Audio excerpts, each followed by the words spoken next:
Olá, meus caros, aqui é o Corvo.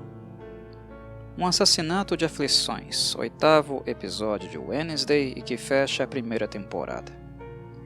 Hoje estarei falando sobre esse episódio, mas também um pouco de maneira geral, fazendo um balanço do que foi a primeira temporada. Na verdade, muitas coisas do que falarei serão resgates de outras coisas que eu disse em podcasts anteriores, referentes a episódios anteriores. A maneira como a série foi mediada, o modo como ela foi apresentada e os seus elementos, as suas revelações foram feitas, para aqueles que me escutam desde o princípio, não é novidade nenhuma que o modo como Doug, Miller, o próprio Tim Burton conduziram a série não me agradaram, porque eu acho que muitas revelações foram feitas muito cedo. A série, e muito em virtude disso, passou a ser deveras previsível ali quase na sua metade, e muito em virtude dessas decisões, da forma como os elementos foram introduzidos e apresentados ao público, embora os personagens fossem meio tapados e não reconhecendo aquilo que estava na cara deles, tal modo de apresentação de narrativa da história, eu acho que prejudicou a série no que diz respeito ao mistério. Ao entretenimento, a série serviu muito bem. Muito bem. Foi uma série realmente divertida, foi uma temporada muito divertida. Mas no que diz respeito ao mistério, que é um elemento chave, é um conceito básico da série e que é evidente, óbvio que Wednesday foi utilizada como uma nanica protótipo de Sherlock Holmes nessa série, o mistério ele acabou sendo quebrado muito em virtude disso. Aliás, eu vou fazer também um balanço, uma análise sobre o que Wednesday acabou sendo nessa sua aventura em direção a solucionar o mistério, não tão mistério assim, dessa cidade chamada Jericho e da Nevermore Academy. Foi um desastre, um completo desastre. Estarei falando disso também. Eu tenho muita coisa para criticar, eu tenho muita coisa para falar negativamente em relação a esse episódio aqui, embora muitas coisas nele me agradaram também. Mas antes de falar sobre coisas que eu não gostei e coisas que eu gostei, eu acho que é importante elogiar a série naquilo que ela se propôs fazer e como ela fechou tudo o que ela se propôs a fazer. Eu estou falando de introduzir elementos, introduzir hipóteses, ter uma linha de raciocínio, uma direção que você quer levar a obra, conduzi-la, e no final, fechar. A gente pode criticar o quê? O que eu posso criticar e dizer sobre o que eu gosto e o que eu não gosto. O modo como foi conduzido. Eu não gostei do modo como foi conduzido em geral a série. Mas eu não posso criticar a obra por não ter fechado aquilo que ela se propôs a abrir. O modo eu não gostei, mas é louvável, e eu preciso reconhecer qualidade nisso, uma certa ética no procedimento, porque a série não deixa muitas pontas soltas. Nem todas foram fechadas. Alguns outros elementos que poderiam ser mais trabalhados ou que deixam perguntas, deixam questões mal respondidas. Eu acho que existem esses pequenos pontinhos ali sim. Eu acho que a série não explicou tudo o que ela poderia explicar ou aprofundar tudo o que ela poderia aprofundar. Foram 8 episódios, de certo modo também não houve tempo hábil para poder fazer tudo isso. Às vezes a gente abre muito também a porteira, muitas coisas aparecem no nosso texto, nas nossas ideias, de algum modo os roteiristas perdem a mão, são pessoas criativas, pessoas que escrevem o tempo inteiro, e às vezes o desejo de inserir elementos numa obra é muito maior do que o bom senso em conter algumas coisas, então às vezes o texto ganha forma, ganha uma vida própria, e a gente não consegue controlar esse ímpeto. Então algumas coisinhas a gente acaba sentindo no final, em um desfecho, que a gente poderia ter trabalhado mais, que a gente poderia ter aprofundado mais, ou que algumas coisas não foram respondidas da forma como era realmente necessário. Então isso é natural também, é normal. Mas querendo ou não, Wednesday, as principais temáticas os principais pontos que a série quis trabalhar, os mais importantes, os primários mesmo, não os secundários. O 8º episódio fecha. Foi rápido, foi abrupto, algumas coisas já estavam esclarecidas e aqui apenas foram confirmadas. Sim, o modo, repito, o modo não me agrada. Foi previsível, né? Coisas que foram respondidas no meio da série aqui apenas foram reafirmadas, isso também dá uma sensação, né, de pobreza, né, em mim um certo tédio, mas eu acho louvável a atitude, o louvável modo de condução, de abrir certas coisas e estar fechando no final. Não deixar muitos, como se pode dizer, cliffhangers, né? Não se deixar pontas soltas, né? Coisas mal resolvidas ou para se resolver depois numa possível temporada. Nós vivemos na era do streaming e o Wednesday está inserida na era do streaming. Isso significa que temporadas, que séries, a não ser que elas façam um tremendo, estrondoso sucesso, que foi o caso dessa aqui, ela fez muito sucesso, as séries elas não são renovadas. Não há renovação. As empresas de streaming elas querem lucros exorbitantes. Elas esperam muita arrecadação. Inclusive, elas também fecham a mão na hora de investir em uma série. Elas trabalham com um risco calculado. Elas trabalham com uma mentalidade onde se quer perder pouco dinheiro, investir pouco dinheiro e arrecadar horrores, rios de dinheiro. Não basta, na época que a gente vive, não basta uma série ser lucrativa. Ela tem que ser hiper, mega lucrativa para poder continuar existindo. The Sandman, por exemplo, né, a série que adaptou a obra do Neil Gaiman, inclusive na Netflix, embora ela tenha sido de muito bom nível, eu só estou dando um exemplo, beleza? Embora ela tenha sido de muito bom nível, não era garantia que haveria uma segunda temporada. Já sabemos que haverá, né? Mas não era uma garantia. O próprio Neil Gaiman já havia revelado nas redes sociais, antes da confirmação da segunda temporada de Sandman, que roteiros já haviam sido escritos, as ideias já haviam sido colocadas no papel, a adaptação já estava prontinha, mas faltava a confirmação da empresa, né? O sinal verde, né? O dinheiro entrando na conta. É exatamente isso, sabe? A bufunfa, né? A verdinha, é isso que faz uma série ser produzida. Mas tudo já estava pronto. Então é muito comum hoje em dia, né, os roteiristas, produtores trabalharem, já prepararem um material para uma possível temporada, mas ao mesmo tempo sem ter certeza se essa temporada vai acontecer ou não. O Wednesday também passou por isso. Embora o sucesso tenha sido estrondoso, a confirmação não veio no meio da temporada. Não veio ainda nos primeiros episódios sendo exibidos, como aconteceu, por exemplo, com The Last of Us, da HBO. Né? Se eu não me engano, foram 3 episódios de The Last of Us ao ar e a série já havia confirmado, vai ter uma segunda temporada. Os números aqui já estão satisfatórios, a empresa está satisfeita e nós vamos financiar uma segunda temporada. Com Wednesday não foi assim. A série terminou, né, acabou, e depois veio essa confirmação. Então, a postura que eu quero elogiar, né, que eu acho que é muito assertiva e respeitosa por parte de quem produz uma série, é de abrir pontos, mas devido a essa instabilidade do mercado, esse sentimento de incerteza financeira, porque, né, o superávit que desejam é sempre muito grande, fechar pelo menos os pontos principais, fechá-los no final de uma temporada. A não ser que uma série tenha segurança, né, que uma empresa garanta que uma série tenha tempo para se desenvolver por muitas e muitas temporadas, né, a não ser que uma empresa acredite no projeto e garanta, olha, pelo menos 3 temporadas nós vamos fazer. Eu acho que o roteiro ele não pode ser assim tão aberto e se perder tanto a ponto de chegar no final, né, de uma temporada e não conseguir fechar todas as pontas que ele abriu.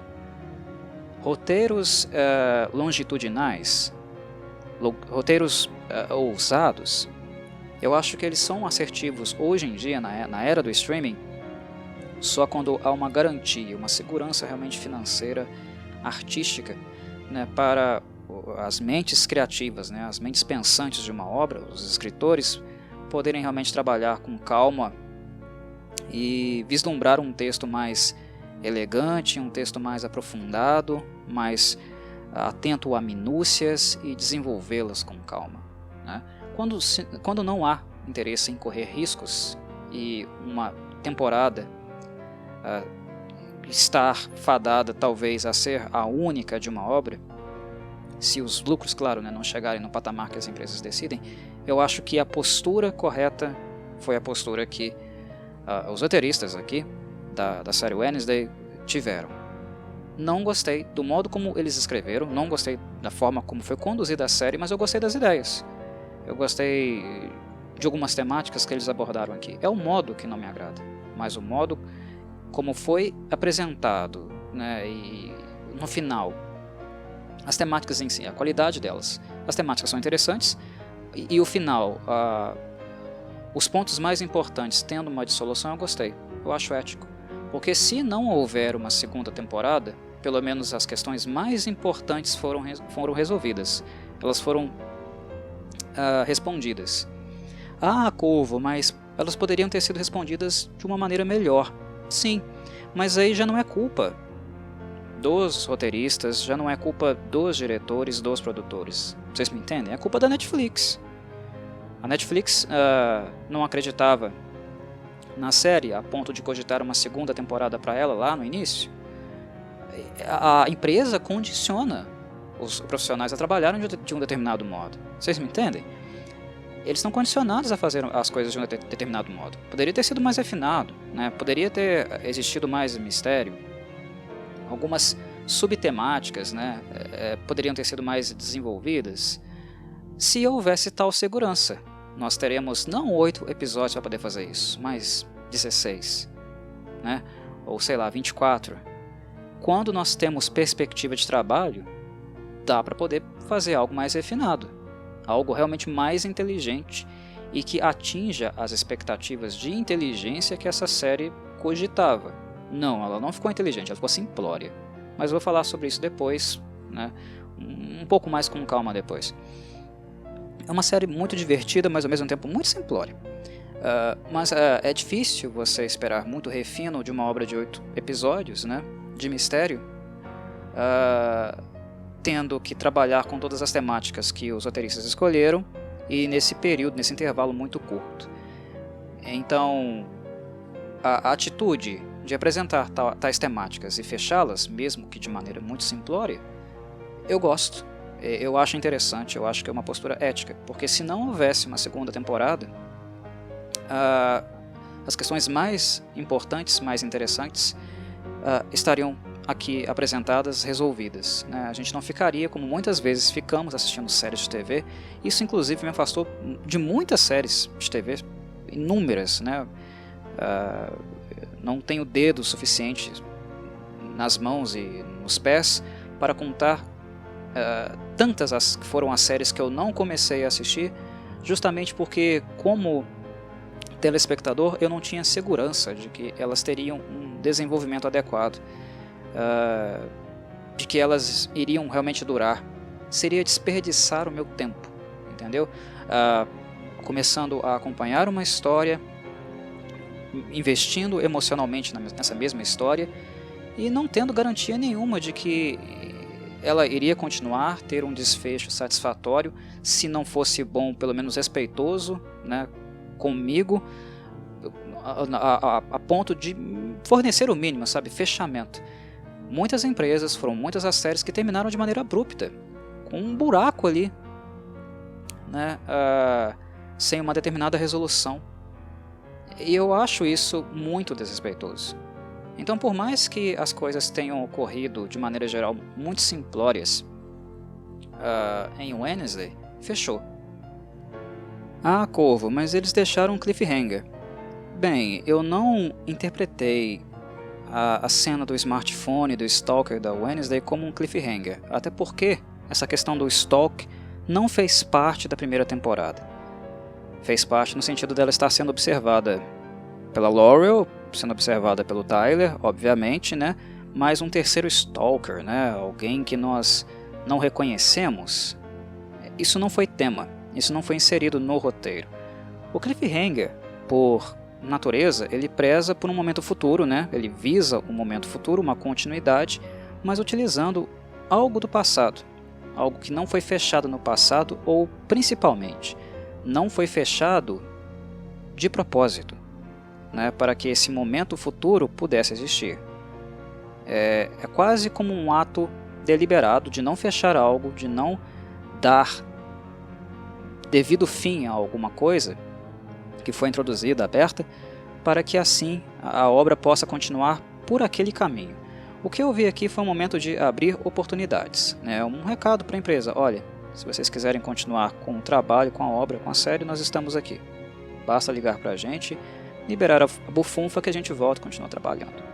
Potencial nós vemos, ideias nós temos, muitas coisas nós podemos trazer, inserir no universo da Wednesday, e estamos aqui. Se vocês quiserem, nós podemos continuar trabalhando. E é apenas isso, né? Eu vejo possibilidades, né? O Tyler lá, transtornado, no camburão, nas correntes, ele vai fugir, não vai fugir? É uma possibilidade. São possibilidades, caminhos, mas não necessariamente eles serão seguidos ou têm que ser seguidos. É apenas uma mensagem: olha, nós estamos aqui, isso aqui pode continuar, inclusive de uma maneira bem diferente, tá? E por sinal, se fosse muito diferente, eu iria preferir, tá? Esse papo de escolinha à la Hogwarts, eu não gostei muito não. Eu falei isso já lá no princípio da série, mantenho aquela minha mesma opinião, e gostaria de ver algo diferente do que foi apresentado aqui.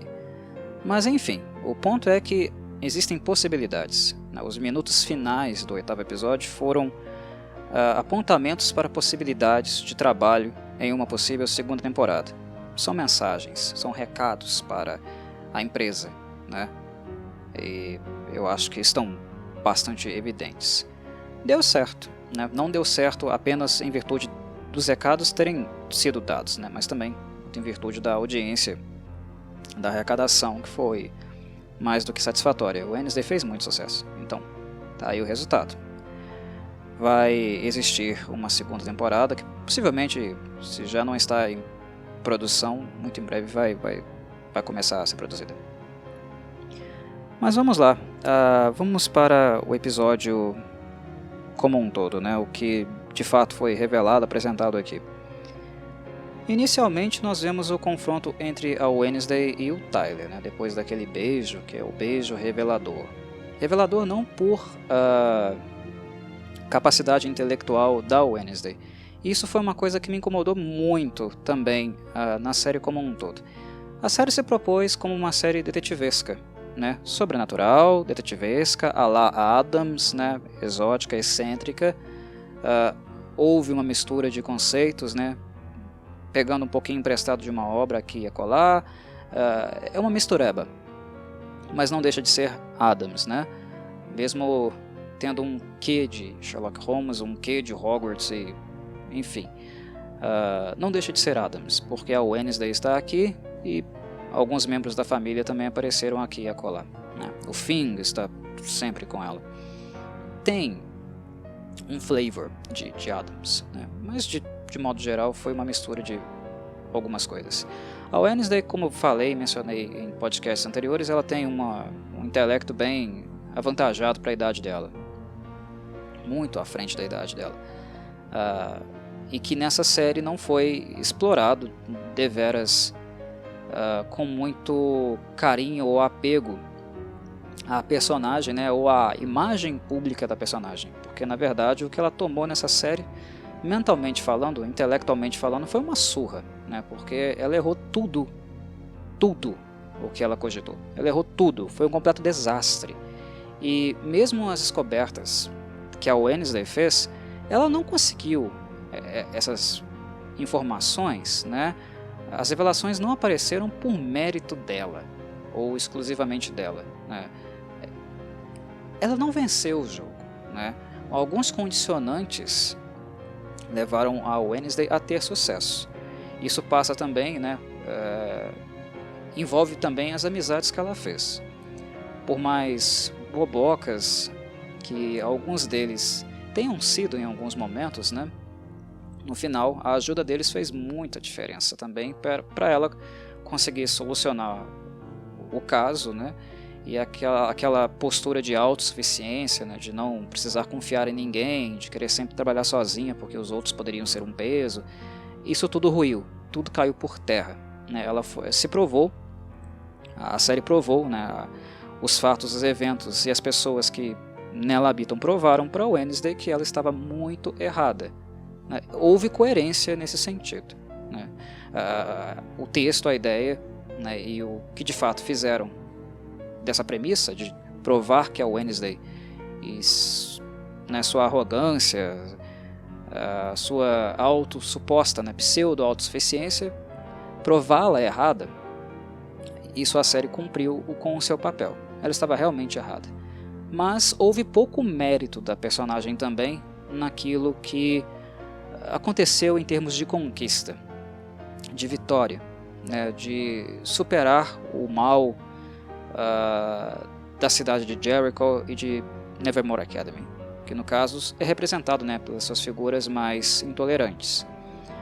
Do presente, no caso, a Laurel, que controla o Tyler, mas também, né, o peregrino, o grande fantasma, algoz do passado, que aqui é ressuscitado, né, ele volta à vida como um morto-vivo, que é, no caso, o Joseph Craxton. A superação ela vem em conjunto. E a Wednesday quase não teve nenhum mérito nesse processo. O que ela descobre é dado de bandeja para ela. É alguém que traz a informação, é alguém que chega a tal conclusão e oferece isso para ela, oferecem os elementos a ela. Ela está longe de ser um Sherlock Holmes. Longe, mas longe. Ela não é nem um projeto de Sherlock Holmes. Então, em termos de imagem, né, se a gente pensar na personagem, né, no ego que ela possui, né, na maneira como ela mesmo se autoavalia, é exatamente o inverso, né? Ela sai bastante, pelo menos na minha análise, ela sai bastante desmoralizada da temporada, porque ela foi um fracasso.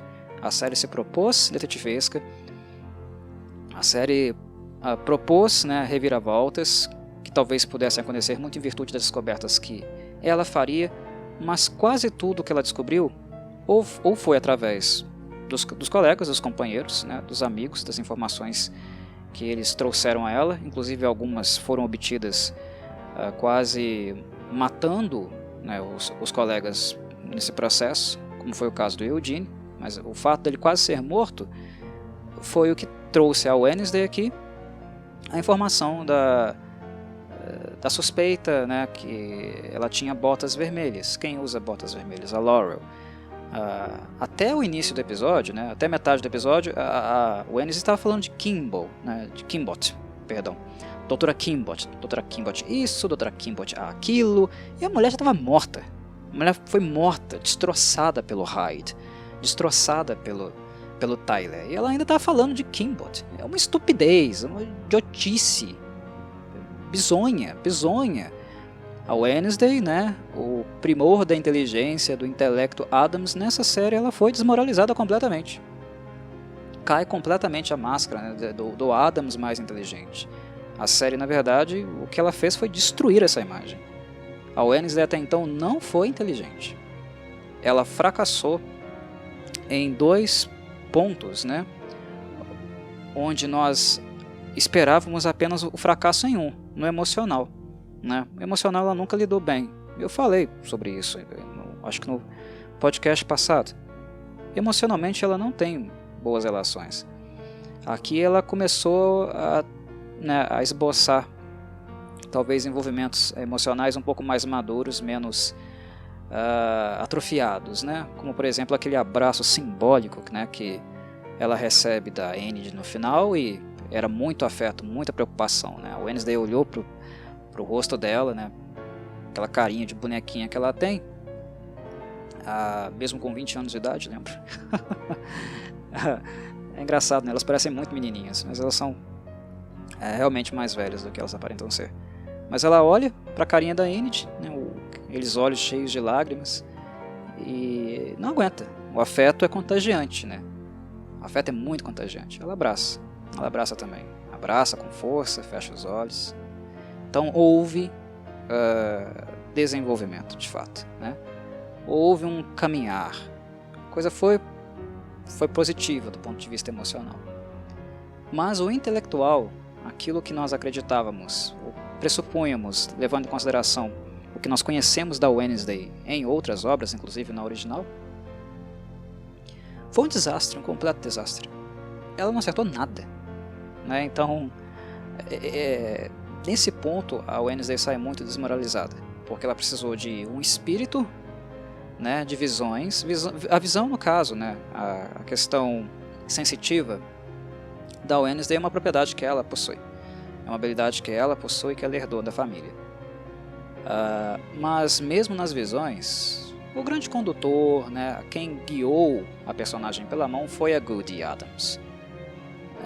Não foi mérito da Wednesday, né? O que ela fez de fato foi caminhar, literalmente isso, pelas estradas, né, pelos caminhos que foram indicados para ela, foram entregues, né, para ela de mão beijada pela Goody Adams. E outras descobertas que ela fez foi com a ajuda e o sacrifício de alguns amigos. Nesse episódio aqui, isso acontece na figura do Eugene. Ela estava falando da Kimbot, com uma mulher morta, destroçada. É ridículo, né? Quando ela confronta o Tyler no início do episódio, isso não é mérito dela. Novamente é o sobrenatural que agiu e entregou para ela. Então, onde está, né, aquele desenvolvimento detetivesco, né, as grandes conclusões, o trabalho, né, realmente pesado sendo feito, o puzzle sendo realmente resolvido com trabalho, com insistência, né, com inteligência? Não houve. Tudo foi entregue de mão beijada, né? E muitas coisas poderiam ter sido evitadas, muita desgraça poderia ter sido evitada se ela de fato tivesse sido inteligente e tivesse enxergado aquilo que estava evidente na frente dela. Ela cometeu mais erros do que acertos, e muita coisa acabou acontecendo de ruim em virtude disso. Então, a série acabou com a imagem da Wednesday como a cabeça, né, a mastermind da família Adams. Ela fez um giro, né, ela fez uma inversão de valor. Ser a mais esperta é aquilo que a gente espera da Wednesday. A série não fez isso. Ela entregou talvez a mais burra da família Adams. É isso que a série transformou a Wednesday. E aquilo que a gente espera como a mais atrofiada emocionalmente, a série a introduziu assim, mas no final ela teve evolução nesse aspecto, no aspecto emocional.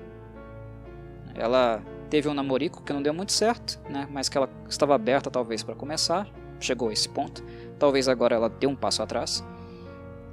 E no campo das amizades, a Enid, né, até mesmo a relação da Bianca, né, uma rival, inicialmente uma rival, do modo como ela aconteceu e como ela acabou, houve também um desenvolvimento ali.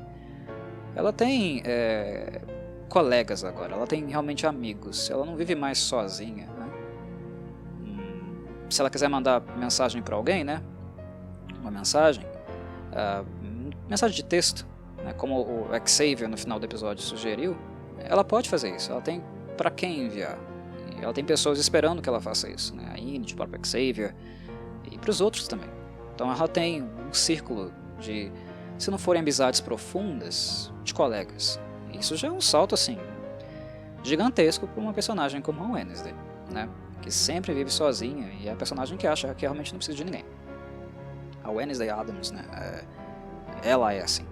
Então a série inverteu aquilo que a gente esperava da personagem. A inteligente? Não. É uma tonta. A emotivamente embotada? Não. É alguém que pode ter emoções. Foi esse o caminho que, de fato, os roteiristas optaram por seguir. Mas não deixa de ser muito enervante todo o processo. Para mim foi bastante enervante, porque é estúpido. É muito estúpido. Planejar aquele confronto inicial com o Tyler e desconfiando ainda da psicóloga dela. É muito idiota. É muito idiota. Naquele ponto ali, todas as questões já deviam estar resolvidas. Na verdade, muito tempo antes. Ali elas são evidentes. Ela insiste em falar em Dr. Kimbot. É horrível, é horrível. Mas bem, sigamos com os elementos do episódio, né, as coisas que foram apresentadas. O episódio também mostra um pouquinho do domínio mental, né, que é exercido pela sereia Bianca. Criaturas aqui são criaturas sobrenaturais, né, tradicionais da mitologia, da literatura, né, sereias, lobisomens, vampiros. Mas se a gente fazer um balanço da série como um todo, as habilidades deles não foram muito apresentadas, né? A gente teve um pouquinho agora da Bianca no final, usando seu poder, mas que antes era apenas mencionado. Nós não víamos ela fazer isso na prática. Nós vimos o Ajax, namoradinho da Enid, se petrificar, porque se observou, né, se viu no espelho, sem a toalha na cabeça, né, a górgona se petrificando. Mas fora isso, né, as garras da Enid, só as garrinhas. Nós não vimos muito. O sobrenatural, o exercício sobrenatural, ele ficou mais centralizado nos ataques do Hyde, do Tyler. Os demais a gente não teve muitos momentos, né, para desfrutar de fato das habilidades dessas criaturas. Aí aqui no final, no episódio final, isso se torna um pouco mais diverso. Temos mais Tyler, temos a Enid finalmente se transformando em lobinha, e temos também o uso muito estratégico, né, útil do poder da Bianca para convencer algumas pessoas, convencer o Tyler a segui-los, né, a convencer um adulto lá na academia a liberar as crianças para poder sair dali, porque o ataque do Joseph Crackston era iminente. Enfim, nós tivemos um pouco mais dos poderes dessas criaturazinhas, né, sendo exibidos em tela. A cena da tortura do Tyler eu achei interessante porque ela traz para a mesa alguns dilemas morais, né, algumas questões morais. Os vilões da série, da temporada, obviamente eles carregam consigo uma postura intolerante com aqueles que são diferentes, né, com os seres sobrenaturais. Partindo do princípio que por serem diferentes, eles seriam naturalmente malignos. Essa cena é bastante útil, né, para nós refletirmos essa questão e enxergarmos que o fato de ser diferente não necessariamente implica que você seja um monstro. E essa resposta, né, ela fica muito clara, ela é dada pelos estudantes na medida do ponto onde elas se negam a torturar o Tyler, mesmo sabendo das coisas que ele fez. O que ele fez não é aceitável. O que ele fez não é algo tolerável. Mas as coisas que ele fez, né, ele e as coisas que ele fez não são toleráveis também por causa da natureza desses atos. A natureza do que ele faz. Crueldade é inaceitável. O que de fato é monstruoso? Uma casta e suas características, né? As características da espécie, ou o que um indivíduo, um membro da espécie faz graças às características que a espécie lhe proporciona. O Ajax é cruel, ele é um monstro porque ele tem serpentes na cabeça que são capazes de petrificar. A Bianca é monstruosa porque ela é capaz de manipular a mente dos outros, né? Só o fato de ter essas habilidades faz de alguém monstruoso? Não necessariamente. Mas utilizar as cobras para petrificar os outros, né, usar os poderes de manipulação de uma sereia para conseguir aquilo que quer, né, de maneira indiscriminada, isso é que é condenável, isso que é moralmente inaceitável, e não em si a espécie, né, ou o indivíduo que carregue tais qualidades, tais características. A questão da tortura ela é interessante para refletir nesse ponto, Porque nós vemos aqui lobisomens, nós vemos aqui górgonas e vampiros se negando a fazer algo que é muito monstruoso e inaceitável em qualquer contexto. Torturar o Tyler é de fato, né, se colocar no mesmo nível dele. Ele é um monstro, né?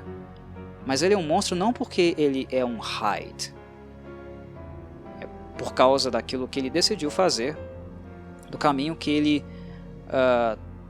trilhou, tendo as características de Hyde. Inclusive, né, tortura é algo que a Laurel e o Tyler fariam, né? Eles teriam tal conduta, tal abordagem se ela fosse necessária. É isso que faz deles monstruosos. Tortura é inaceitável em qualquer contexto. E quando os monstrinhos se negam a torturar o Tyler, eles passam esse recado, eles dão essa mensagem, principalmente para quem está assistindo e acompanhando as temáticas que a série abordou. É um momento interessante.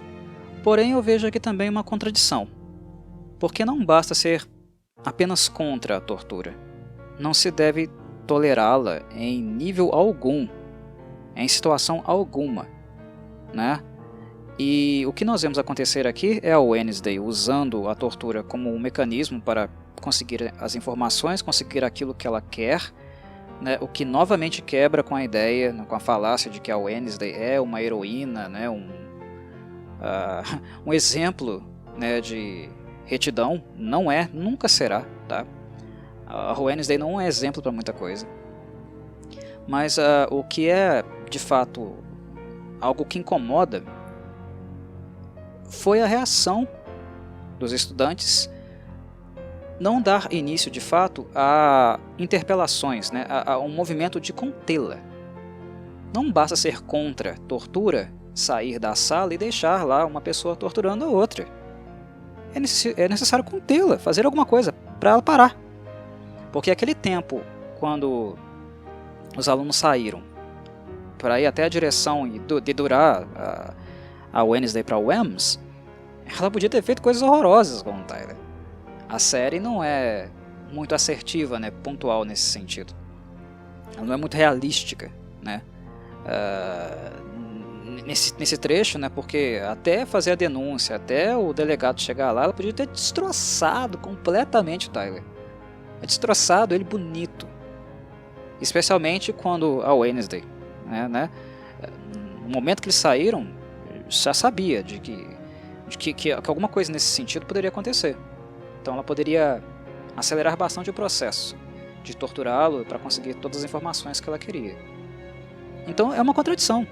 Ser contra a tortura, mas não fazer nada contra o torturador, não cola, né? Não cola, peraí. Faltou algo. São crianças bem inexperientes, imaturas, muito autocentradas, é necessário dizer. E claramente, né, não muito cientes do que de fato é ser contra a tortura. Ser contra a tortura não é agir apenas para que a tortura não aconteça no sentido da educação, da conscientização, mas também em ações, né? Reprovando e impedindo torturadores de fazerem isso. Então foi algo que faltou aqui. E isso acabou gerando, né, cenas bem pobres em relação ao que se sucede, né, porque até a polícia chegar, até o pai do Tyler chegar e libertar ele, né, até elas chegarem na escola e dedurarem a Wednesday para o WEMS, o Tyler poderia estar completamente destroçado. Sobre o Tyler e o momento que ele finalmente tira a máscara. Tira a máscara para Wednesday. O Hyde, obviamente aqui, ele é inspirado, né, na obra O Médico e o Monstro, Jekyll e Hyde. E eu gostei bastante, tá? Do modo como o personagem ele é retratado, embora isso tenha acontecido apenas no último episódio. Por razões óbvias, não é que eu estou reclamando aqui não. Era o momento disso acontecer de fato, né? O problema é que nós não vimos tanto. Eu gostaria de ver mais. Se o personagem, no caso o Tyler, for retornar para uma segunda temporada, isso é algo que eu gostaria de ver um pouco mais na personalidade dele.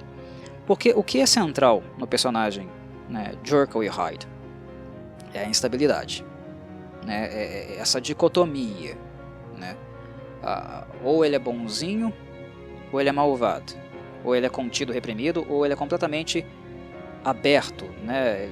Dá vazão a todos os seus desejos, inclusive os mais sádicos. O Jurkal e o Hyde são extremos. E o Hyde é muito mal. É muito mal mesmo, né? E uma coisa que é interessante na dinâmica mental de Jurkal e Hyde é que o Jurkal ele é reprimido, contido, né, e incapaz de fazer coisas que poderiam ser, né, moralmente condenáveis, enquanto o Hyde ele não tem amarras em relação a isso. Então, algumas coisas que são eticamente condenáveis, o Jurkal talvez não faria para afetar o Hyde. Porém, o Hyde usaria todos os artifícios possíveis que ele tivesse em mãos para causar algum problema, né? Alguma coisa maléfica que o beneficiasse de alguma forma. Colocando em miúdos, o Jurkal não se passaria pelo Hyde, até porque ele tem, né, uma estrutura mental que não permite ser tão perverso e sádico. O Hyde ele tem essa vantagem. Ele é tão dissimulado e maligno que em alguns momentos ele pode se fazer passar por Jurkal, porque ele sabe como o Jurkal trabalha, como ele opera, né? O lado mais endireitado, menos torto, o Hyde assiste. Ele não é completamente, né, alienado em relação a esse aspecto. Então o Hyde, inclusive, pode ser dissimulado, ele pode aparentar ser, né, o Jurkal. E isso, para quem está acompanhando e lidando com uma figura como essa, né, que usa esses conceitos, esses elementos para vilania, como é o caso do Tyler, é algo interessante, porque nós podemos estar tendo contato ou com a parte Jurkal ou com a parte Hyde sendo o Jurkal, se fazendo passar pelo Jurkal. Isso é bem interessante. Isso deixa um caráter dúbio no ar. Eu estou falando com o Jurkal ou estou falando com o Hyde que está se fazendo passar por Jurkal? Ou seja, no fundo, no final, o personagem ele acaba nunca sendo muito confiável. É difícil, né? É difícil de prever o que o monstro pode fazer. O que o Hyde pode fazer. Enfim, e a retratação aqui eu achei interessante. Eu acho que a cena como um todo foi interessante, porque a expressão facial muda, né? Nós vemos o rosto do personagem mudando. A atuação aqui no caso ela é bem feita. A expressão dele muda, né? Nós vemos ele fazer caras e bocas, né? Ou até mesmo a maneira como ele se dirige para Wednesday, se aproxima dela, fala no ouvido. E inclusive a gente vê o impacto desse comportamento na personagem. A Wednesday se sente intimidada. E não é fácil intimidar a Wednesday, mas ela fica intimidada ali. Porque é um tipo de comportamento que ela nunca anteriormente teve experiência, ela não viu isso. Ela não viu o Tyler fazer essas coisas. Então, de certo modo, é uma surpresa para ela. Porque ela pode compreender conceitualmente o que é um Hyde. Né? Mas ver o Tyler nesse papel, agindo como tal, é algo novo, acaba sendo uma experiência nova, algo que ela nunca experimentou. E a gente vê claramente o impacto disso na personagem, o modo como ela reage quando ele se aproxima dela, ele realmente a intimida. E a atuação de ambos foi boa nesse sentido, tanto ela no sentido do impacto, e ele no sentido da transformação, das feições, do tom de fala, da maneira intimidante que ele se aproxima dela. Um monstrengo de fato, um monstrengo que deixa claro que adora matar, que isso lhe dá prazer, né? Que isso eleva a taxa de adrenalina dele, que ele se sente muito bem fazendo isso. E ele fala isso pela primeira vez, né, sem qualquer tipo de restrição. Ele não precisa fingir mais nada. Inclusive ele coloca aqui no início, né, o Hyde se manifestava, caçava, predava, e ele não se dava conta. Mas com o tempo ele foi se lembrando, tendo alguns vestígios, né, elementos daquilo que ele fez. Ele acabava se lembrando, saboreando aquelas emoções, e o interessante nisso aqui é perceber que o Tyler é realmente mau. A moral dele é realmente torta, porque ele revela, ele confessa que gostou.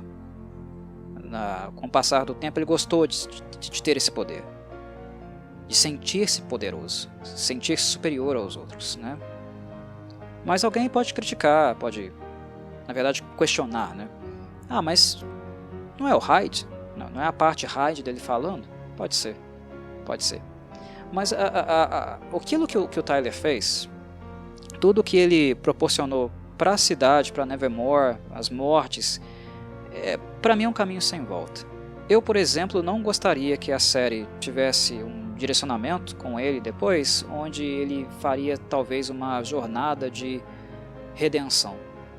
Certas coisas não há como se redimir. Eu acho que o mais correto, o mais justo é ele pagar por aquilo que ele fez, né? Eu não gostaria de ver uma jornada do herói, uma jornada de redenção, né? Muito menos para que o interesse amoroso entre ele e o Wednesday pudesse ter algum tipo de desenvolvimento. Para mim era mentira, era manipulação, era o Hyde mentindo, né? Manipulando a personagem, quebrando as armaduras dela. Eu não gostaria de nenhuma jornada de redenção, por favor, Netflix, não faça isso. Falemos um pouco da cena da Wednesday com o Xavier na prisão, porque de fato ela é uma cena muito marcante, né? E eu não esperava qualquer outro tipo de reação da parte dele que não fosse aquela. A palavra do Xavier, né? Aquela frase, quando ele diz: "Você arruinou minha vida", foi isso mesmo que ela fez. Foi isso que ela realmente fez. E querendo ou não, né, a verdade é que ele só queria ser amigo dela. Na verdade ele tem um interesse amoroso por ela também, né, isso é evidente. Mas o fato dele ser interessado nela, né, pleitear o amor dela, não é justificativa para ela fazer tudo o que ela fez com ele, né, ou julgá-lo da maneira como ela julgou. Eu acho que aquilo que a Wednesday fez, os erros que ela cometeu, foram erros muito sérios mesmo. E mesmo que a série tenha terminado de maneira positiva para todos, né, o bem venceu, digamos assim, o que ela causou foi uma absurda destruição para muita gente, inclusive para ele. A história dele meio que se ajeitou. Aquilo que poderia ficar horrível, né, ser catastrófico para a vida dele, se ajeitou graças às últimas revelações. E é verdade, a Wednesday se colocou na trajetória de uma flecha, tomou uma flechada por ele. Eu não ignoro isso, né?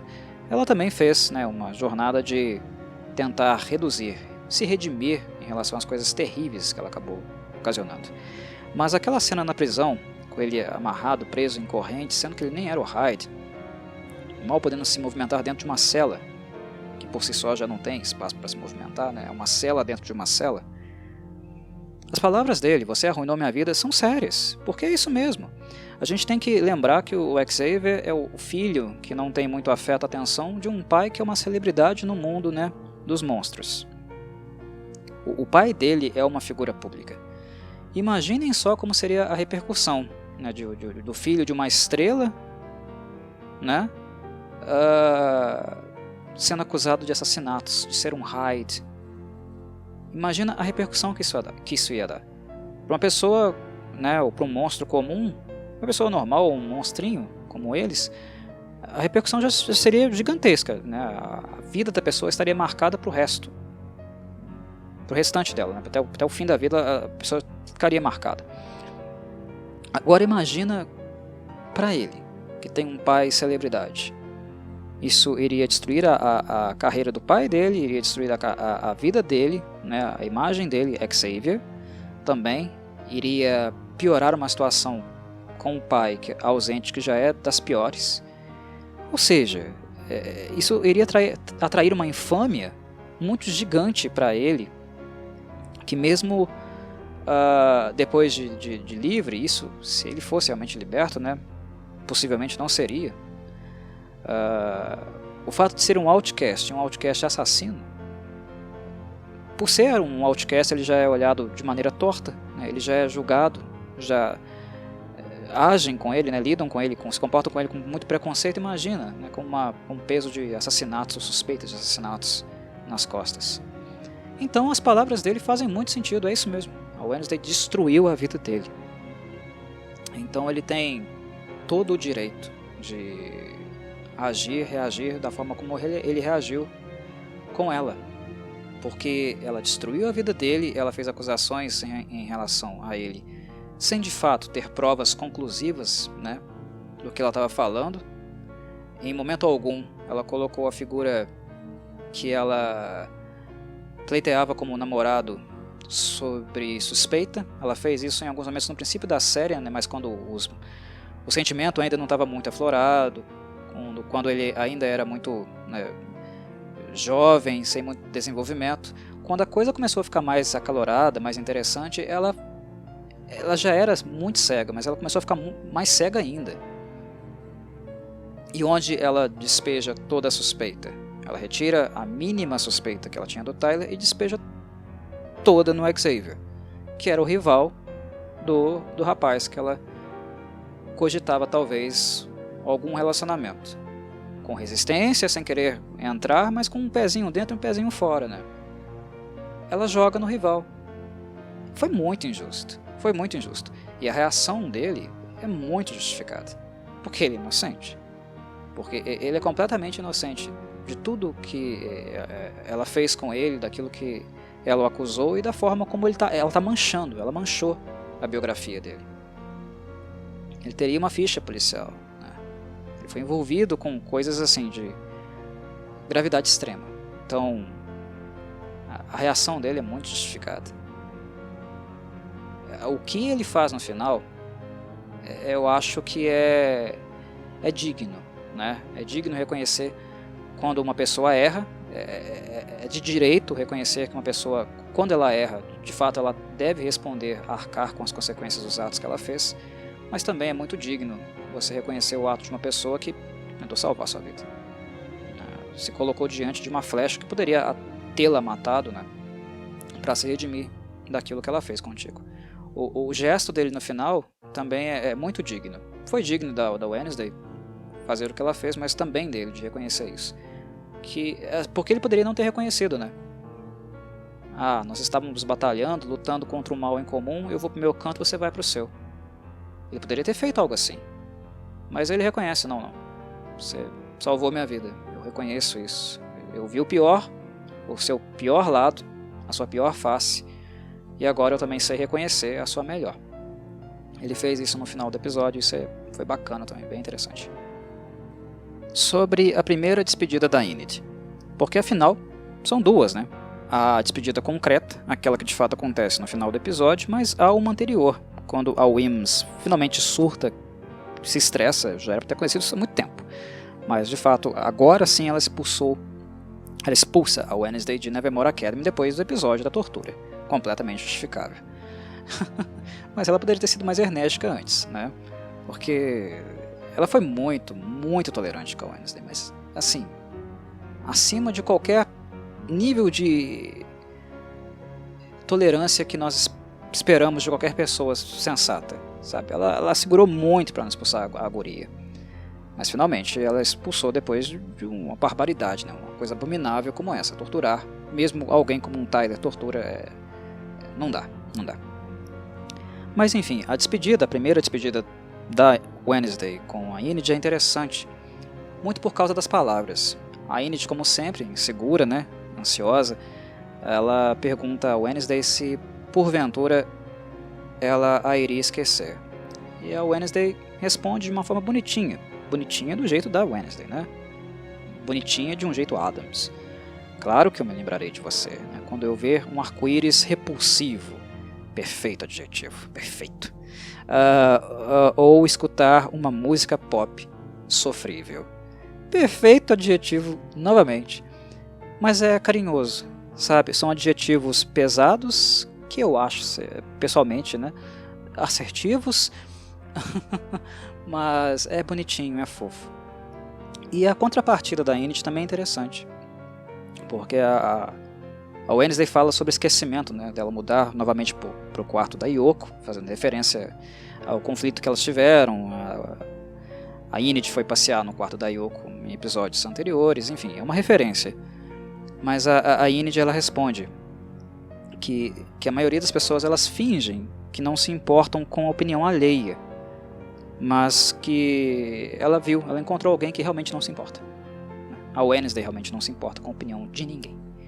E que isso é muito louvável, é uma referência para ela, né? Uma coisa que talvez ela vai trabalhar e investir a partir de agora.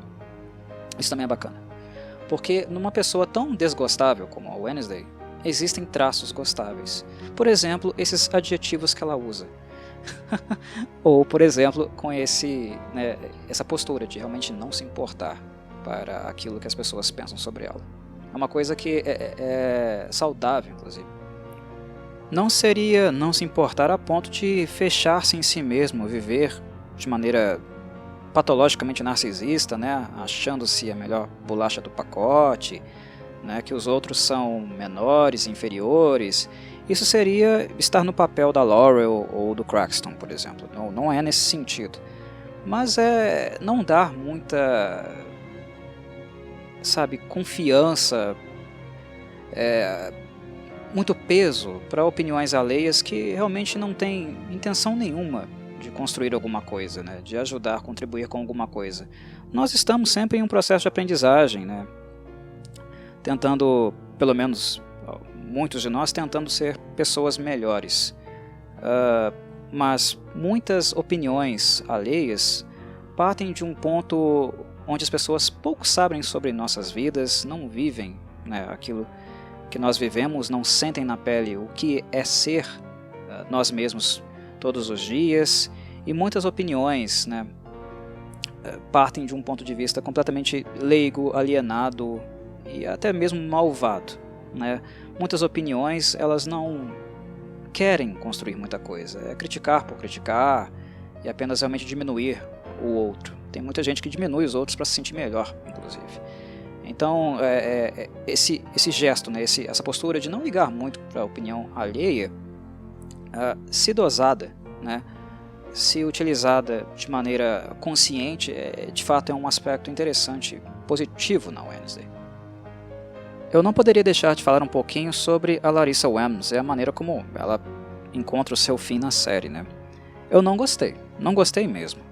O que eu gostei na cena em si foi da sacada, né, de usar os poderes metamórficos da Larissa para, de fato, desmascarar, né, a Thornhill, ou melhor, a Laurel. Isso foi interessante, né? Trabalhar dessa forma, estar um passo na frente da Laurel, que sempre esteve um passo na frente da Wednesday, foi bastante divertido, foi interessante, foi um momento que eu gostei bastante. Fiquei um pouquinho, né, satisfeito e eufórico com a revelação, né, e a cara de tacho que a Christina Ricci fez. Só que eu acho que no episódio esse desfecho, né, essa revelação, no caso, fazer com que a Laurel se revelasse para Larissa não foi bem conduzido, não foi bem feito. Porque anteriormente a essa cena, o que aconteceu foi, momentos onde a Larissa chegou no limite. Deu, não quero te ouvir mais, não quero saber mais nada do que você está falando, não vou te dar mais confiança, Wednesday. Faça suas malas e você vai embora daqui. Você torturou o moleque. Você torturou um moleque sem provas. Provas existiam, né? Mas não houve de fato uma coleta inteligente, um posicionamento, uma condução inteligente da Wednesday para provar isso para ela. É fato. E ela estourou, ela chegou no limite. Não vou te ouvir mais. Vá fazer suas malas, vai se despedir dos seus colegas. Se você quiser ir lá visitar o Eugene no hospital, que acordou do coma, convenientemente, né, para fazer a revelação, mas acordou. Eu te levo lá no hospital, você fala com ele, blá blá blá. Mas não quero te ouvir mais nada sobre raid, sobre assassinato, não quero ver mais nada dessas coisas. A Larissa explodiu. Aí de repente, sem uma cena, né, que dá suporte para a cena seguinte, ou uma condição para a cena seguinte, a Larissa simplesmente volta a ouvir a Wednesday. Corvo, mas se a Larissa tivesse escutado a Wednesday anteriormente, não haveria, né, aquele furor, né, aquela sensação, nossa, não era o Tyler, era a Larissa. Mas pelo modo como o Tyler se comportou com a Wednesday na delegacia, a gente já sabia. A gente já dava para saber, né, que aquele Tyler que apareceu na sala da Thornhill, no meio das plantas, não era o Tyler verdadeiro. Não houve um desenvolvimento, uma apresentação, uma preparação para aquilo. Com aquilo que nós ficamos, de fato, a nossa imagem mental era qual? Do Tyler intimidador, do Hyde, que ameaçou a Wednesday na delegacia. Então a gente poderia cogitar, isso está estranho, por que ele ajudou a Wednesday assim? Não pode ser ele. Essa é a sensação, entendem? Então não foi uma cena de fato perfeita, embora ela tenha sido interessante, divertida de certo modo, por causa da reação, eu acho, da Christina Ricci. Foi interessante. Caiu uma bigorna na cabeça dela. Haha, babaca. Se ferrou. Foi algo mais nesse sentido, né?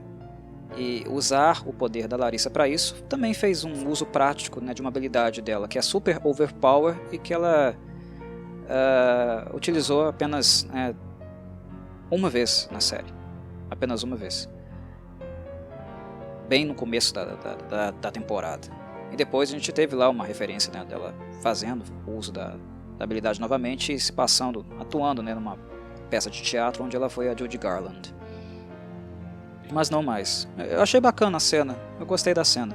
Mas eu não acho crível a Larissa ser retratada previamente, ignorando totalmente a Wednesday, não querendo ouvir mais nada, o que eu acho que não querer ouvir é sensato. A guria torturou o moleque, mas de repente, magicamente, porque é conveniente, ela passar a ouvir de novo. Vou te dar mais uma última chance, vou te ouvir pela última vez. Para mim não fez sentido, então eu acho que aqui são problemas de roteiro, é problema na escrita. A série precisa fechar, a série precisa de uma conclusão, e às vezes as soluções elas são mágicas, embora essa palavra possa ser, né, meio que irônica, considerando os aspectos mágicos realmente sobrenaturais que a série possui. Eu não gostei da forma como o texto foi redigido, mas da cena como um todo eu achei legal, interessante, muito em virtude das reações que foram provocadas ali. Mas tem um ponto que eu também não gostei, né, que diz respeito à morte da Larissa. Ora, se a Laurel é realmente a Thornhill, né, se existia essa suspeita, para a Wednesday no caso uma certeza, no caso da Larissa uma suspeita, ela optou por dar uma chance para a Wednesday provar, né, off-screen. Mas se há essa mínima possibilidade, você vai resguardado. Você não vai de peito aberto. Se você está de frente com uma assassina em série, é o que ela usa o Tyler para poder matar, mas quem dá a ordem é ela. Ela usa o Tyler porque é mais conveniente para ela, é mais fácil para ela mandar um monstrengo fazer o serviço sujo. Mas ela é uma assassina. Se você vai confrontar uma assassina e vai desmascará-la, esse é o objetivo, você não vai de peito aberto. Você não vai sem proteção. E a Larissa fica do lado da Thornhill, fala com ela naturalmente. E a Laurel. É lógico que o vilão vai tentar fazer alguma coisa contra você. Vai tentar contra a sua saúde física. Ela morre de graça. Ela está ali com uma mulher que é perita, né, em ervas, inclusive ervas venenosas, né, plantas venenosas. Ela pediu para morrer. Então ela morre de graça. Eu não tenho outra maneira de expressar o meu desgosto pela cena do que confessar que para mim ela morreu de graça. Não faz sentido você confrontar um vilão de maneira tão desprotegida. Isso se repete, isso é reforçado depois com o Wednesday, que toma uma pasada na cabeça. Não dá, meus caros, não dá. Então a cena ela causou um certo furor, um prazer por causa da reação da Christina Ricci, sim, mas é muito mal escrita, muito mal escrita. Eu não consegui engolir, é muito juvenil mesmo. É um dos piores momentos desse episódio para mim foi esse aqui. Por má condução mesmo. O texto é muito ruim, é muito juvenil, é muito mágico, como eu falei anteriormente. Sobre o Crackstone. A referência a Frankenstein ela é evidente novamente, né? E quando a gente pensa, por exemplo, na série, em um ponto onde a Laurel, no caso Thornhill, ofereceu o livro da Mary Shelley, Frankenstein, clássico para Wednesday, faz todo sentido, né? Faz todo sentido essa condução aqui. Coleta de pedaços humanos, aí a cena também trabalha um pouco com a condução de energia elétrica, né? Ao lado do sarcófago, com alguns glifos, né? Alguns símbolos lá estranhos. A ativação quebra, na verdade, do selo com o sangue da Wednesday. Mas enfim, o que chama atenção mesmo são os órgãos, né, os pedaços de cadáveres, a eletricidade que fluiu por ali, e o que isso tem a ver, né, o que isso vai de encontro com a obra clássica da Mary Shelley. É uma referência clara a Frankenstein, sem falar que não apenas o Frankenstein, mas o próprio Crackston, né, ele volta como um morto-vivo. É uma referência muito evidente. O que eu não gostei é que, novamente, o roteiro opta por algo muito rápido, muito mágico, é muito aleatório. Ok, a fera colecionava partes do corpo, né? As partes do corpo eram necessárias para fazer o ritual. A parte do sangue de uma Addams, de uma descendente da Goody Addams, é explicada, né, como um selo, uma tranca. Isso eu aceito, eu compro a ideia, acho que é suficiente. Mas tá, mas o que tem a ver aqueles órgãos lá? Eles não fazem parte da constituição do Crackston, né? Nós não temos um corpo humano ali perfeito, todo costurado, ele não é uma matéria-prima para o Crackston. Ele volta monstruoso, ele volta um morto-vivo? Volta. Mas o aspecto dele, embora de morto-vivo, eu acho que faltou um pouco de desenvolvimento. Para quê? Para que aquelas, né, aqueles pedaços, aquelas coisas, né, pés, membros, enfim, né, aquele monte de dejeto humano? Para que aquilo era realmente necessário? Eu acho que faltou um pouco de desenvolvimento, porque se falou em profecia, se falou, né, no Livro das Sombras, né, que a Laurel roubou dos peregrinos, mas o roteiro não adentrou de fato no que consistia o ritual, apenas naquilo que era necessário para conduzir esse ritual. São duas coisas diferentes: o que é o ritual, no que ele consiste, o conceito dele, e o que é necessário, os ingredientes. São duas coisas diferentes, né? A Wednesday, inclusive, ela faz uma referência ao primeiro filme da família Addams, lá dos anos 90, né? The Addams Family. Que ela menciona, ela fala no momento, né? Você não pode ressuscitar os mortos. Eu já tentei, eu sei que não dá. Ela quebra a cara porque aqui, né, ao contrário das obras prévias da família Addams, né, um morto-vivo pode, de fato, os mortos podem realmente ser levantados. É uma coisa, inclusive, que eu acho engraçada, né, porque nós temos o Fing. O Fing é uma mão costurada andando. Uma mão. Ele não é um morto-vivo. Não dá pra responder porque ele quase foi morto nessa série. Lembram que ele foi empalado? Supostamente ele estava morrendo. Então, tecnicamente, ele é uma criatura que é considerada, né, uma criatura viva. É engraçado isso, né? Como aquilo que parece estar morto, na verdade não está, e ao mesmo tempo existem mortos-vivos, um zumbi. O Crackston é um zumbi. Ele é um morto-vivo, né? Mas ao mesmo tempo alguém pode dizer, o Frankenstein era um morto. Ele na verdade é uma amálgama, né, de partes de um corpo que foram reanimados. Ele estava morto, mas não está mais, o corpo voltou a funcionar. Ok, eu aceito. Mas a forma como o Crackston morre no final não é uma forma natural também, é uma forma mágica, né? É por isso que eu acho que ele está mais para um morto-vivo no sentido tradicional. Tradicional, quando eu falo tradicional, é uma criatura com energia negativa, uma criatura que está animada, mas não está viva, do que necessariamente, por exemplo, o Frankenstein, que é um ser vivo. Ele volta a ser um ser vivo. Quando ele morre, nós vemos todo aquele efeito mágico, né? As chamas, a fumaça, ele se perdendo a sua constituição. É mágico. Ele é um morto-vivo. Ele é um morto-vivo, uma criatura com energia negativa.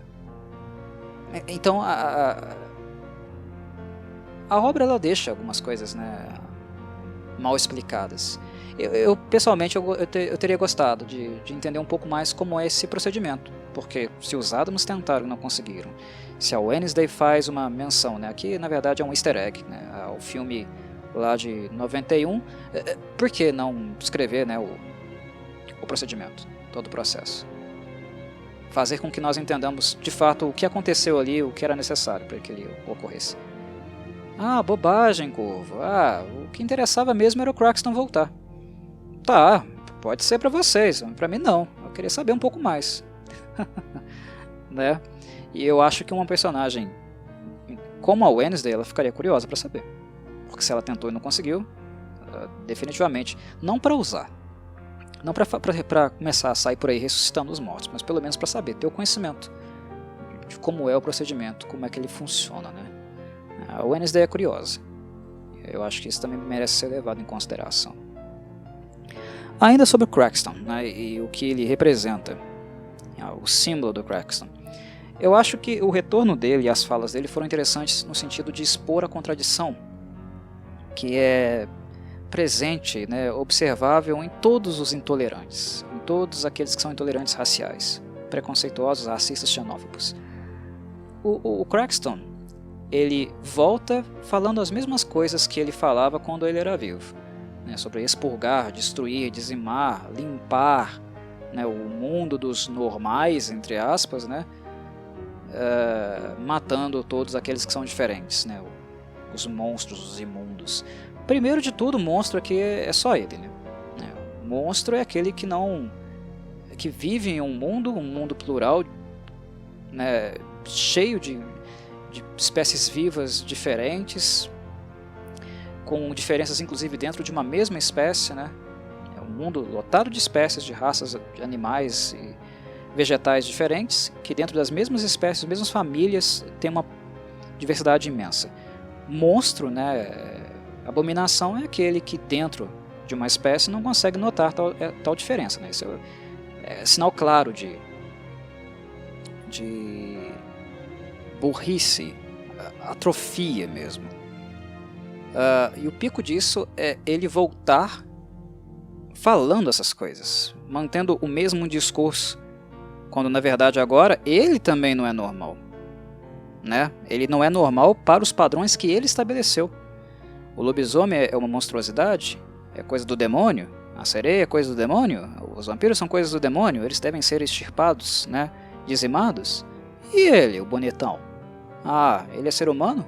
Né? Ele é puro? Né? Ele é ariano? Se a gente quiser fazer uma comparação, né? Eu acho que aqui ela é válida. Ele é um ariano, por acaso? Um morto-vivo que controla magia? Ele é puro? E ele é aquele cara, sabe, que sai por aí falando de pureza. Nós podemos fazer um paralelo aqui que eu acho muito assertivo, vem ao caso, né, uma comparação, por exemplo, com os nazi-pardos brasileiros. Nazi-pardos, que estão longe de ser brancos, longe de ser europeus, longe de se adequarem àquele delírio, né, de raça pura que os nazistas do Terceiro Reich tinham, e continuam por aí defendendo, né, discursos nazistas, neonazistas, né? Gente que defende uma ideologia, defende gente que nunca os verão como iguais, nunca. Mesmo sendo neonazistas, né, os brancos, aqueles que se auto-intitulam arianos, sempre verão os pardos como seres inferiores, como segunda classe, como dignas de desprezo. Vai lá um nazi-pardo brasileiro se meter num grupo neonazista europeu para ver se sai vivo. No mínimo sai espancado, né? Mas é isso. É basicamente isso. É uma não consciência, né? É quase uma síndrome de Estocolmo, né? Que acontece com essa galera. Elas apreciam, odeiam, né? Projetam-se na figura daqueles que os desprezam, né? Querem a sua destruição, os odeiam.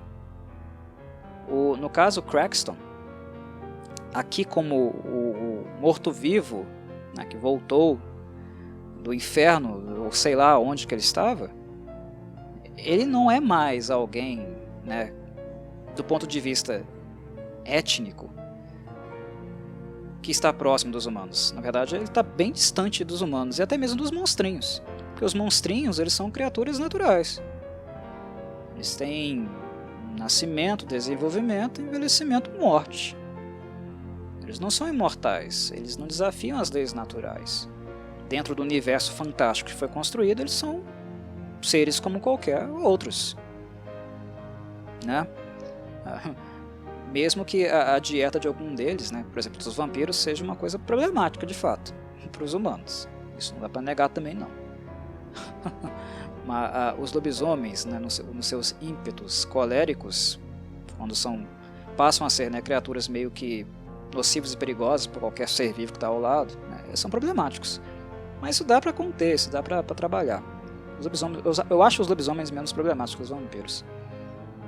Mas querendo ou não, morto-vivo é um trem complicado. Quando você pensa em zumbi, quando você pensa mesmo no próprio vampiro, eles tendem a ser parasitas, né? Parasitas da vida. É um conceito meio complicado. É um conceito complicado de fato.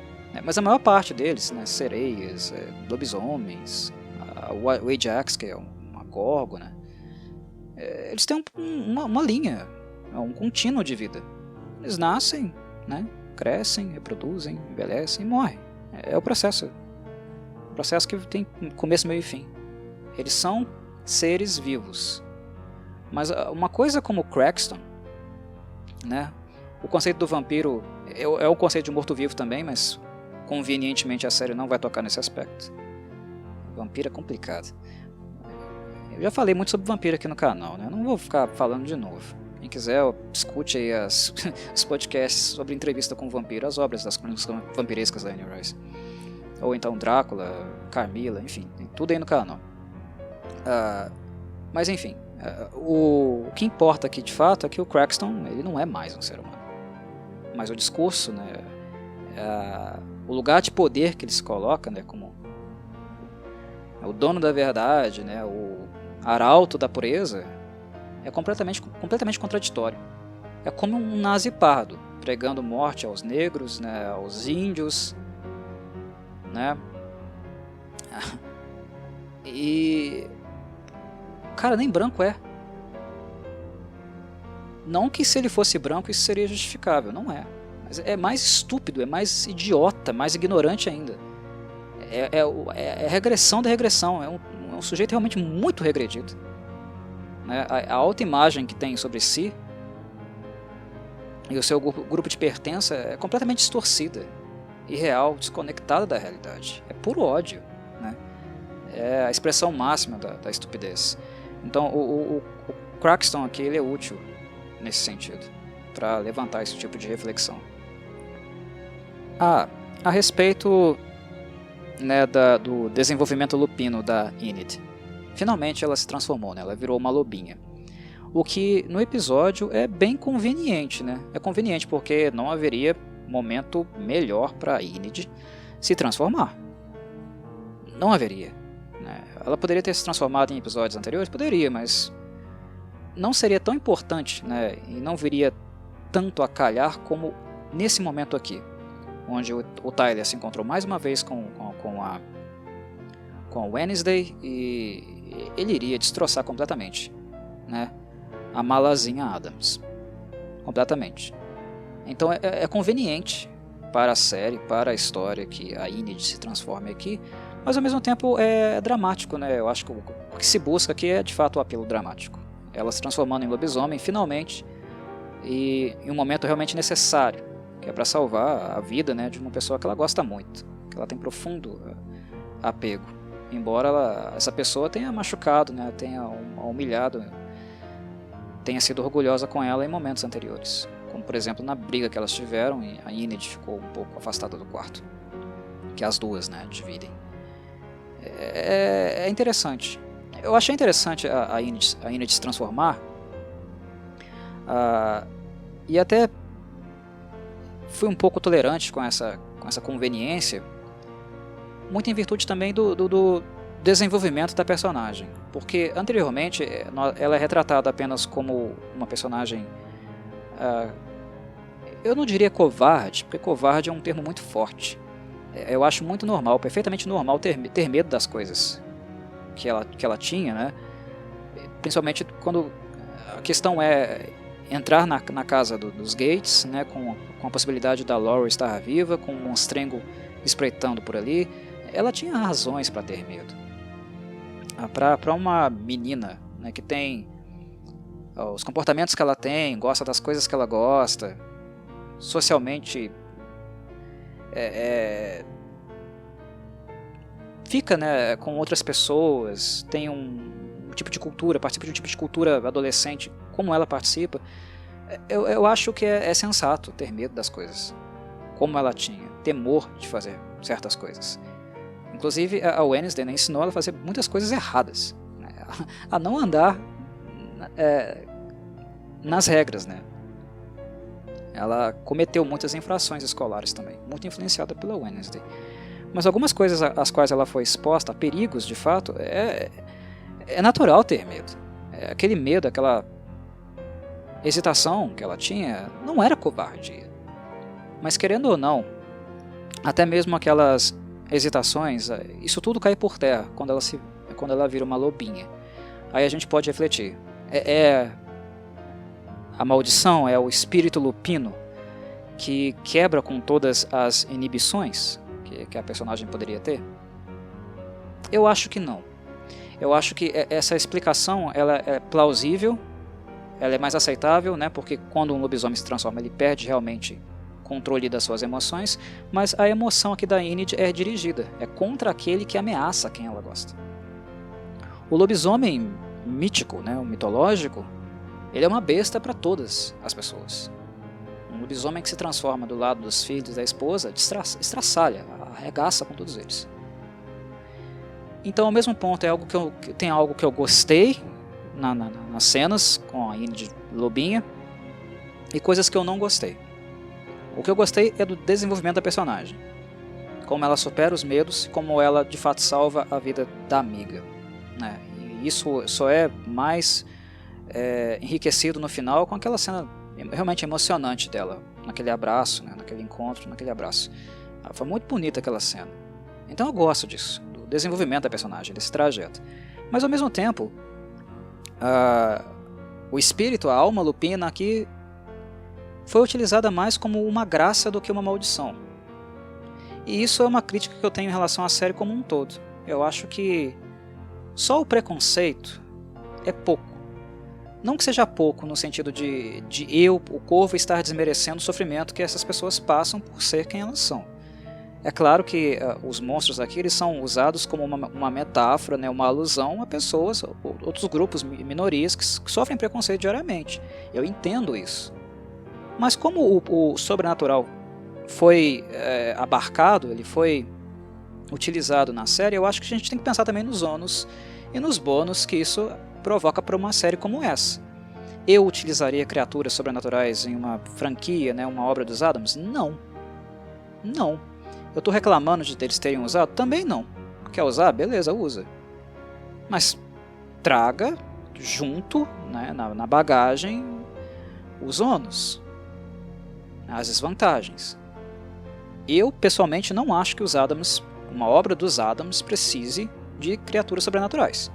Porque, como eu falei na introdução, no primeiro episódio, quando eu falei do primeiro episódio, no meu primeiro podcast, eu falei: os Addams são melhores em contraste com as pessoas, entre aspas, normal, em contato com o status quo. Eles não precisam de outras criaturas, de outros estranhos. Isso tira um pouco, né, do charme deles. Coloca-os num ambiente onde eles não têm muito destaque. E é o contraste entre o que é, entre aspas, normal e, entre aspas, anormal, excêntrico, que é aquilo que dá o ar da graça dos Addams. Eu falei isso. Quer trazer os monstrinhos? Ok, beleza. Quer experimentar? Experimenta. Os Addams também não é para você ficar fadado, né, a um estilo só. Eles são contraventores. É parte do espírito dos personagens também serem um pouco contraventores. Então quebre regras mesmo. ultrapassa certos limites, sai do ponto comum. Então não tem problema nenhum com isso. O Tim Burton, o Google e o Miller quiseram fazer isso aí, beleza, sem problema. Mas não amenize escolhas. E o que eu não percebi na série como um todo foi as desvantagens de ser um monstro para além do preconceito que foi o tema central da série. É complicado ser vampiro, é complicado ser lobisomem, é complicado ser sereia. Não é só um poder que lhe traz um bem, lhe traz também sofrimento.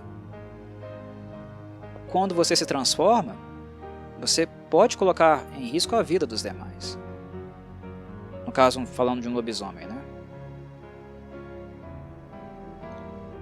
E aqui, na cena da Enid, é uma graça, é uma dádiva. Porque veio a calhar. Foi exatamente no momento certo, quando realmente ela precisava se transformar, ela se transformou. Para salvar, né, a Wednesday. Isso resultou em uma cena muito bonita. Isso, inclusive, deu um desfecho digno para a trajetória emotiva, emocional da Wednesday, finalmente recebendo um abraço e retribuindo um abraço. Tudo isso é bonito, tudo isso eu gosto. Gosto mesmo. É uma crítica que tem dois lados, percebem? É positivo e negativo. Mas eu acho que ser monstro não é legal.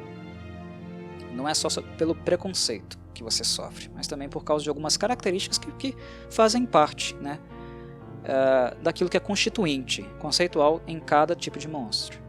Eu acho que isso quase não foi abordado, né? Quase não foi abordado. Eu acho que em alguns momentos acabou sendo, por exemplo, na história das sereias.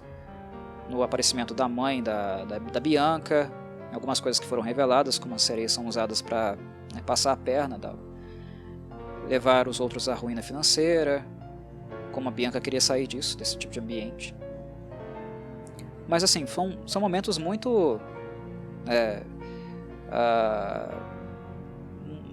muito pequenos, isolados, não é uma dificuldade constante. O Ajax tendo que usar uma touca o tempo inteiro? Ok, mas foi suavizado, por exemplo, no momento que ele se petrificou, porque a petrificação é parcial, não letal. Durante os beijinhos dele e da Enid lá na cama, os dois no namorico deles, só tava de touca. Aquelas serpentes ali não são incômodo nenhum. Engraçado, né? Como as garras delas são um incômodo sempre. Elas sempre saem pra fora. Elas se desenvolvem quando ela tem alguma excitação. É exatamente isso, viu, pessoal? Essa é a excitação. Ela ficou excitada. Por isso que as garrinhas apareceram. Não foi só por causa da lua, não. Não vem com essa, não, beleza? Vamos falar o português claro aqui. Mas com ele tinha que ter também. Tinha que ter um risco, né? Ele coloca uma touca na cabeça e as serpentes mágicas ficam de boa. Tá quentinho. Estamos aqui na nossa toca super acrescida, confortável de lã. Não dá. Ser monstrengo é difícil, sabe? Já é muita dificuldade em impor o preconceito.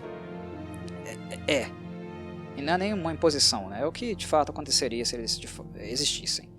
Na verdade, eles seriam caçados, eles seriam extirpados da face da terra, a verdade é essa. Mas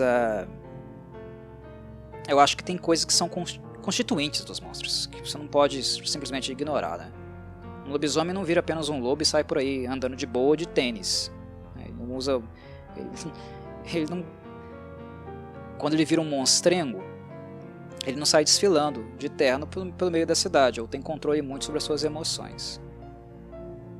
E aqui o lobinho da Enid tem totalmente controle sobre as emoções dela, né? Ela escolhe o alvo, o Tyler. E aí eles têm uma briga até legal, né? O combate dos dois é bem legal. O Tyler toma uma sova dela, ela apanha um pouquinho também, né? Mas ela vence o Tyler, é bem legal.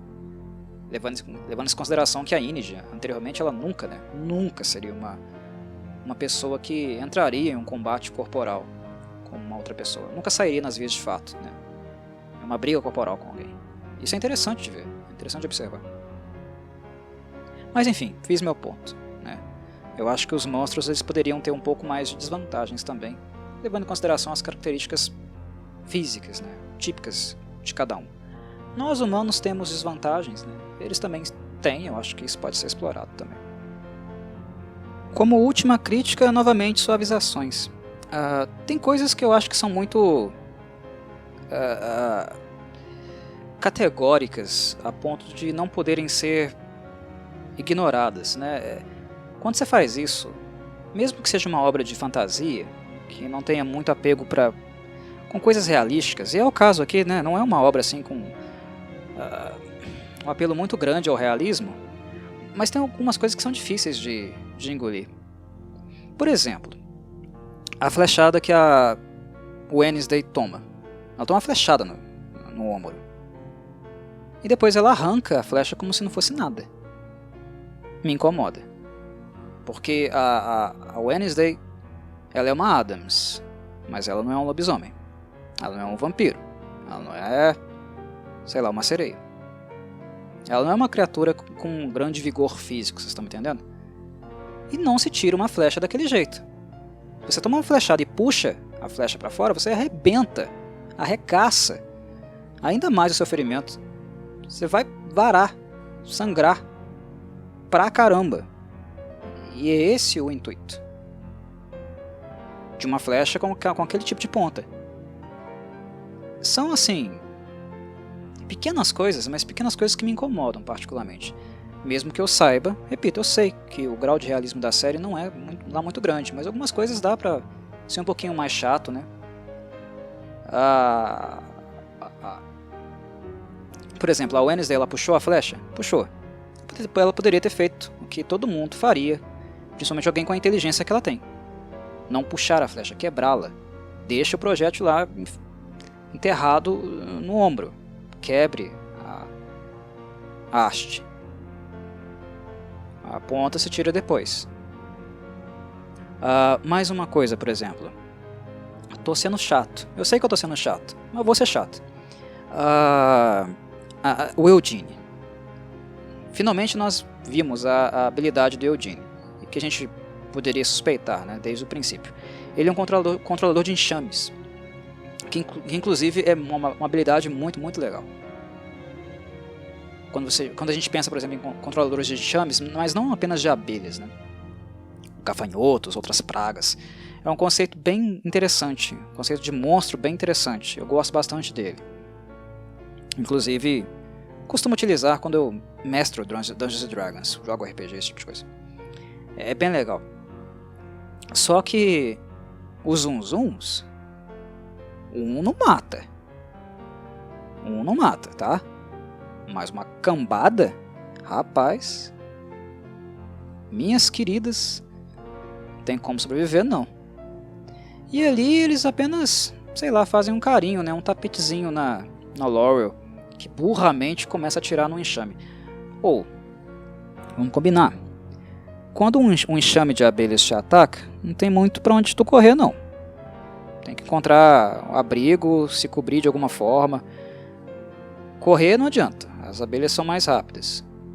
Se cobrir é o mais ideal para evitar, né, as picadas, né, ou ficar em um ambiente que elas não entrem.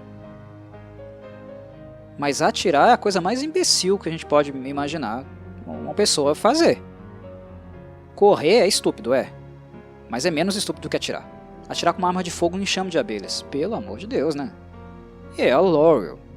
A Laurel é a vilã, né, que durante a série desafiou a Wednesday intelectualmente. É a Mastermind. Ela não é o Jagunço. Ela não é o Tyler. É a Laurel. É quem bolou todo o plano. Atirar com uma arma de fogo em um enxame de abelhas é muito constrangedor, mesmo para uma série infantil. Não dá. Podia ser uma bazuca. Não dá, meus caras, não dá. Isso incomoda. Não dá, né? Principalmente levando em consideração que ela é a grande vilã. Você perde o respeito, entendeu? O legal de uma série onde nós temos, né, um confronto entre o bem e o mal, quando a gente está trabalhando com esses clichês, com essa dicotomia, eu acho que o suposto herói, ou o herói, e o vilão, ou o suposto vilão, né? Ambos têm que ser respeitáveis. Nós temos que vê-los como realmente um grande potencial ou uma grande ameaça. E cenas como essa são constrangedoras. Você perde o respeito. Eu nunca mais vou ver a Laura do jeito que eu poderia vê-la, né, como alguém inteligente depois de uma cena como essa. Ela literalmente atirou nas abelhas. Meu Deus, quem escreveu isso? Não dá, não dá. Ela não poderia ter aprendido, sei lá, um feitiçozinho, não, lendo aquele livro macabro, né, que trouxe o Craxton de volta à vida? Não dá. Eu sei que eu tô sendo chato, tô sendo implicante. Eu sei que eu tô sendo implicante, mas eu sou implicante porque eu vejo potencial, sabe? Embora eu tenha criticado muito a série, todos os episódios, eu também elogiei. Tá, eu não só bati, eu elogiei bastante também, eu gostei da série. Eu não acho que ela é a melhor série, né, a melhor obra dos Adams de todos os tempos, não, longe disso. Eu ainda prefiro as obras clássicas, né, a série clássica, os filmes dos anos 90. Essa série aqui, eu a assistiria novamente? Sim. Depois de um tempo, não daqui a alguns meses, mas daqui a alguns anos, voltaria a ela sem problema. Eu acho que vale a pena, ela é divertida. É divertido, inclusive, no sentido de você apresentar a série para uma pessoa no futuro, né, uma pessoa que não conheça. Eu acho que vale a pena, é divertida sim. Eu acho que ela promove bastante entretenimento. Eu gostei de Wednesday. Eu só não acho que seja uma série, né, incrível, maravilhosa, ou a melhor coisa relativa aos Adams que já foi feito na face da Terra. Não, longe disso. Mas é satisfatório. Porém, eu pauto muito, né, em acertos e erros, os quais eu entendo, né, que sejam acertos e erros. Algumas coisas eu acho que são muito evidentes para o bem e para o mal, né, porque a dinâmica da série, né, a maneira como ela se desenrola, demonstra isso, que algumas coisas funcionam e outras não. E o que eu tento fazer, ou tentei fazer no meu movimento, desde o primeiro episódio até o último, foi deixar isso claro, né, jogar limpo, deixar isso transparente. Não idealizar, endeusar demais a série, mas também não criticar com muito afinco. Às vezes eu sou um cri-cri por preferências pessoais, de fato. Mas eu falo, não gostei disso aqui, por isso e assado. E tento, de algum modo, justificar por que eu não gostei. Mas claro, outras pessoas podem gostar e não ver problema nenhum nisso. Eu prefiro que a série deixe, né, esse lado Hogwarts wannabe de lado na próxima temporada. Eu espero que isso vá acontecer. Talvez não. A série não teve tanta ênfase assim, né, na parte estudantil, mas ainda continua flertando com isso. E talvez continue utilizando isso de maneira secundária. Para mim, por exemplo, foi possível assistir a série sem um grande incômodo. Se a série continuasse em uma veia extremamente infantil, eu talvez não iria gostar tanto assim. Mas para uma segunda temporada, por exemplo, o aspecto detetivesco da Wednesday, eu acho que precisa ser repensado. Porque ela já fracassou medonhamente na primeira temporada. Ver novamente uma trama detetivesca de mistério e a personagem continuando nessa onda de burrice aguda que ela apresentou na primeira temporada, por exemplo, eu não iria suportar.